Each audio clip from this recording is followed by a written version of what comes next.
I know like as a music student, and I'm sure artists will have this happen a lot where somebody starting out just doesn't really want to learn the basics necessarily, in part because that's not really how I want to write, or that's not really how I want to play, or that's not really how I want to draw.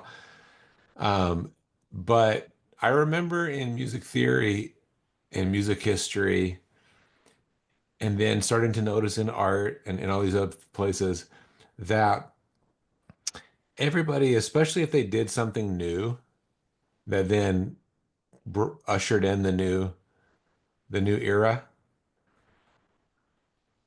they mastered the old.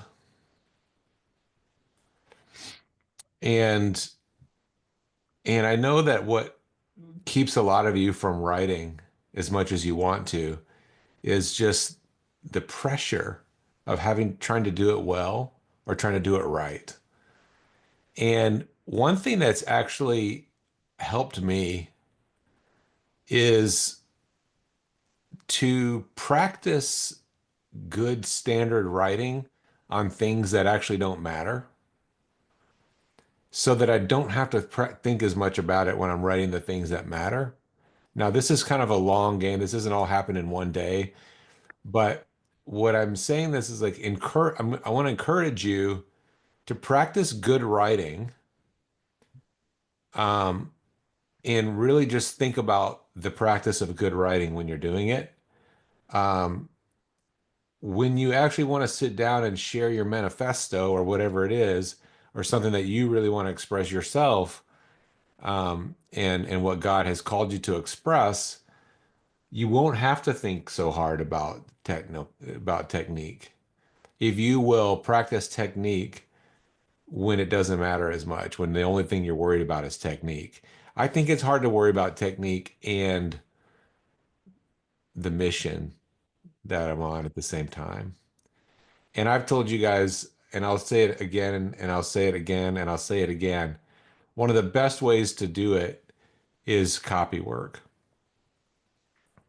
But beyond copy work, it's not just the copying, it's also understanding, well, why is this good? What did they do with this paragraph? I mean, did they introduce the topic and then give three supporting points and then restate the topic like we were taught in junior high, which is sometimes the best way to do it. What how did this hook me in? Uh, how did this how did they say so much in so few words? And just like practicing that.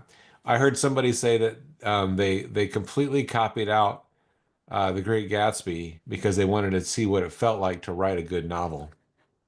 So this is a legit writer, someone that is known as a good writer. I can't remember who it is. They're not that well known, um, but but I thought, yeah, that makes sense. And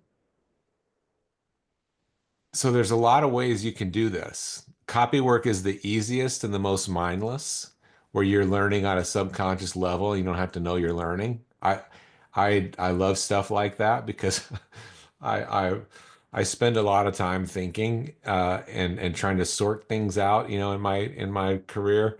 And so anything I can do mindlessly that's actually gonna work, I really appreciate that. But sometimes be really mindful about things that don't matter that much so that you can really focus on the technique. Okay.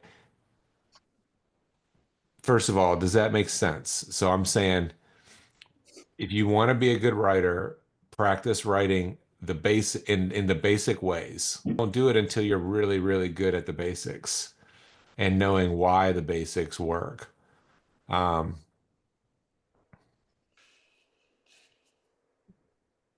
Go read something or watch somebody talking about creating good paragraphs with a good hook and good support, and like just there's no end of useful information on YouTube and everything, and just spend part of your time just practicing writing to practice writing on something that doesn't matter.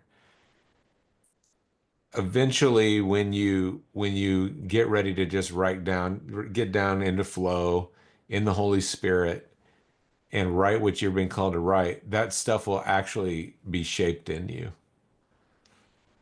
And I know it's kind of hard, but at least it's less hard if the stakes are low.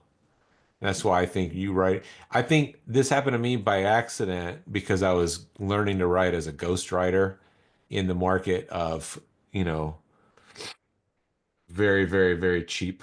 I was a very, very, very cheap ghostwriter when I started out. And so it was just volume, volume, volume, volume. And I didn't know how much I was just practicing for later. It's a blessing. And it's I care about my clients' work, but it still feels like lower stakes than me putting myself out there. I wasn't even putting my name on it at the time. I do now, but at the time I wasn't. So I just think I didn't know how good that was going to be for me.